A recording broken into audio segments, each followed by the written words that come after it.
अस्सलाम वालेकुम first year, how are you? Okay, हम चैप्टर नंबर 4 पढ़ रहे थे, मेजर्स ऑफ वेरिएशन, जिसमें आज हम अपना टॉपिक स्टार्ट करने लगे हैं मूवमेंट्स का।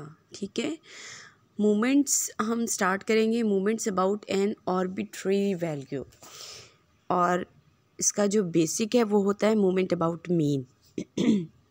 मूवमेंट अबाउट मीन पढ़ने से पहले हमें movement about an arbitrary value पढ़ना पड़ेगा, या इसका दूसरा नाम है मूवमेंट अबाउट ओरिजिन। ठीक है, इसमें ऐसे होता है कि हमें एक ए दिया होता है और हम हर वाई में से उसे माइनस करके उसकी कोडिंग कर देते हैं डी। ठीक है, हमारे पास जो डाटा होता है, जैसे एक्स दिया हो या जिसे हम वाई कहते हैं, उसमें एक वर्ड होगा ए। हमने हर एक्स में से ए को माइनस कर देना है तो हमारा डी का कॉलम बन जाएगा। अब आपने फर्स्ट मूवमेंट निकालना है तो उसे m1 प्राइम कहेंगे। ये है मूवमेंट अबाउट ओरिजिन। ठीक है, मूवमेंट अबाउट ओरिजिन या मूवमेंट अबाउट आर्बिट्रेरी वैल्यू, तो उसे प्राइम से शो करते हैं। m1 प्राइम का मतलब है पहला मूवमेंट, m2 प्राइम का मतलब है सेकंड मूवमेंट, m3 प्राइम का मतलब है third movement, and m4 prime का मतलब है फोर्थ मूवमेंट। और ये कौन से हैं? आर्बिट्रेरी वैल्यू वाले या ओरिजिन वाले। आपने d निकाल देना है तो समेशन d/n जो होगा वो आपका पहला मूवमेंट होगा। ठीक है, अब जब डी स्क्वायर का टोटल लेंगे तो वो सेकंड मूवमेंट हो जाएगा, फिर डी की पावर 3 लेंगे तो वो आपका थर्ड मूवमेंट हो जाएगा, और डी की पावर 4 लेंगे तो आपका फोर्थ मूवमेंट हो जाएगा। सिंपल ये है कि आपको y गिवन होगा, आपने यहाँ डी बनाना है जिसका फार्मूला है y माइनस ए भी आपको दिया गया होगा। ठीक है, अच्छा, उसके बाद हमने क्या करना है, इस डी का स्क्वायर ले लेना है, फिर डी की पावर 3 ले लेनी है, फिर डी की पावर 4 ले लेनी है। इस तरह हम कॉलम्स बना लेंगे और उनके टोटल को n पे डिवाइड करते जाएं तो आपके चारों मूवमेंट्स अबाउट ओरिजिन आ जाएंगे। ठीक है, तो इस तरह हम ये हमारे मूवमेंट अबाउट ओरिजिन निकाल लेंगे। लेकिन जो हमारी बेसिक्स हैं वो है मूवमेंट अबाउट मीन। वो कैसे कैलकुलेट करना है? ये तो आर्बिट्रेरी वैल्यूज़ थी, सबसे पहले हम ये कैलकुलेट कर लेंगे, उसके बाद हम मूवमेंट अबाउट मीन निकालेंगे। उसके लिए फार्मूलाज ये हैं जी। देखें, जब आप ये ग्रुप डाटा के मूवमेंट अबाउट ओरिजिन है, ये आप चारों निकाल चुके हैं। अब आपका क्वेश्चन है कि find first 4 movement about mean. तो अब आप मीन कैसे निकालेंगे? मूवमेंट अबाउट मीन को m1, m2, m3 और m4 से डिनोट करेंगे। ठीक है, जब इन पर प्राइम लगा होता है तो ये ओरिजिन्स के होते हैं, और जब प्राइम नहीं होता तो ये मूवमेंट अबाउट मीन होते हैं।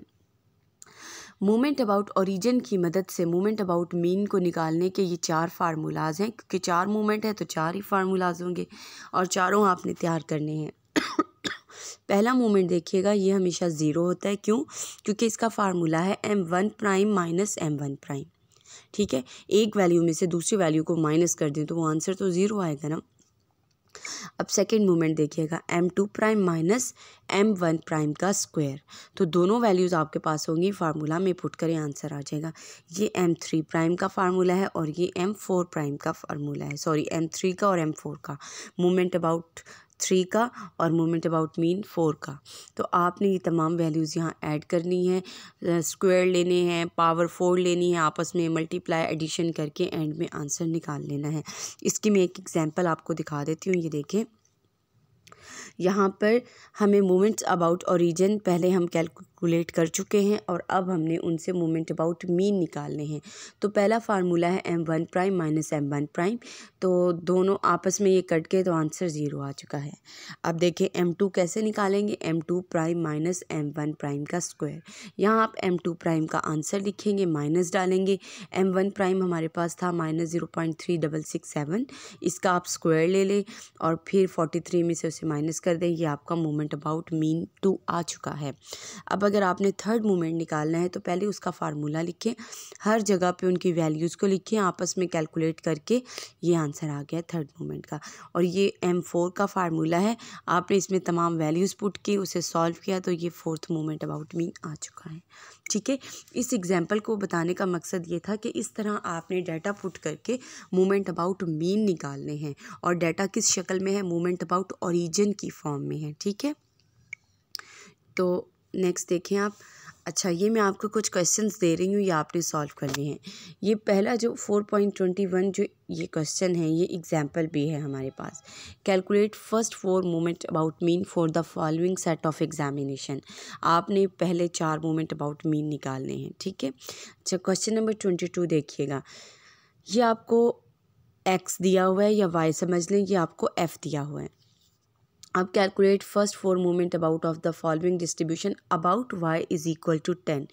जिस भी क्वेश्चन में about y is equal to 10 या about y is equal to 4, about y is equal to 17.5, इस तरह के वर्ड्स लिखे होंगे, आपको साफ क्लियर नज़र आ रहा है ना। ये देखें, ये जो लिखे होंगे इसमें a दिया हुआ है, ये जो 4 है ये a है, यहाँ पे 17.5 ये a है, यहाँ पर 10 a है, ठीक है। जो मैंने अभी आपको बताया कि हम डी कैलकुलेट करेंगे। अब इसमें इस क्वेश्चन में डी कैसे बनेगा, पहला जो है वो बनेगा जी 5 - 10, ठीक है, ये डी का कॉलम बनता जाएगा। दूसरा क्या है 6 है, तो यहाँ पे 6 - 10 आ जाएगा। ये 10 क्या है, ए है। इस तमाम कॉलम में से आपने 10 को माइनस कर देना है, तो ये डी का कॉलम बन जाएगा। फिर हम यहाँ पे डी का स्क्वायर ले लेंगे, फिर हम एफ ऑफ डी को मल्टीप्लाई कर देंगे, एफ ऑफ डी स्क्वायर को, एफ ऑफ डी क्यूब को, एफ ऑफ डी 3 को, और फिर एफ ऑफ डी 4 को, ठीक है। वेरी सिंपल है। उससे आपके मोमेंट्स अबाउट ओरिजिन्स आ जाएंगे। फिर आप मोमेंट अबाउट मीन वाले फार्मूलाज यूज़ करके मोमेंट अबाउट मीन यहाँ से कैलकुलेट कर लेंगे, ठीक है। अच्छा, जो बकिया क्वेश्चन है उसमें आपको मोमेंट अबाउट ओरिजिन निकाल के दिए हुए हैं। क्वेश्चन देखें, first 3 moment about of the distribution y is equal to 4 R. ये पहला मोमेंट अबाउट ओरिजिन है, ये दूसरा, ये तीसरा, यानी m1 प्राइम आपको दिया हुआ है 1, m2 प्राइम आपको दिया हुआ है 4 और m3 प्राइम आपको दिया हुआ है 10, ठीक है। अब आपने यहाँ से मोमेंट अबाउट मीन निकालने हैं, तो यहाँ से 3 मोमेंट अबाउट मीन निकलेंगे, वो आपने कैलकुलेट कर लेने हैं। बाकी इसमें जो पूछा हुआ है वो हम कल वाले टॉपिक में देखेंगे कि कोफिशिएंट ऑफ वेरिएशन कैसे निकालेंगे और डिस्ट्रीब्यूशन पॉजिटिव स्क्यूड है, नेगेटिव है, ये कैसे कैलकुलेट करते हैं, ठीक है। पहले आज का टॉपिक जस्ट मूवमेंट्स तक है, आपने ये मूवमेंट्स इसके कैलकुलेट करने हैं। इस क्वेश्चन में देखेंगे first 4 moment about of the certain distribution about y is equal to 17.5। तो इसका मतलब ये आपको मोमेंट अबाउट प्राइम दिए हुए हैं, m1 प्राइम, 2 प्राइम, 3 प्राइम और ये 4 प्राइम, चारों मोमेंट्स अबाउट प्राइम दिए हुए हैं।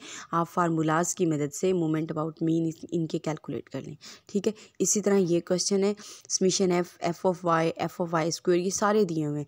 आप जब समीशन एफ ऑफ वाई को समीशन एफ पे डिवाइड करेंगे तो m1 आ जाएगा, ठीक है। यहाँ से करेंगे तो m2 आ जाएगा, पावर 3 को f पे डिवाइड करेंगे m3 आ जाएगा, पावर 4 को f पे डिवाइड करेंगे m4 आ जाएगा, ठीक है।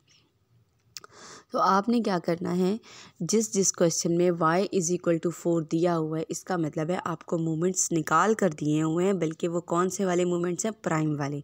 आप उनके फार्मूलाज की मदद से मोमेंट्स अबाउट मीन निकाल लें। एक और आगे है, इसमें भी क्वेश्चन नंबर 30, क्वेश्चन नंबर 31, इनमें आपको प्राइम्स दिए हुए हैं, आपने इनके मोमेंट अबाउट मीन निकाल कर रखने हैं, ठीक है। फिर हम इंशाल्लाह कल बीटा 1 और बीटा 2 पढ़ेंगे। यहाँ तक कोई प्रॉब्लम हो तो आप मुझसे पूछ लीजिएगा, ठीक है। अल्लाह हाफिज़।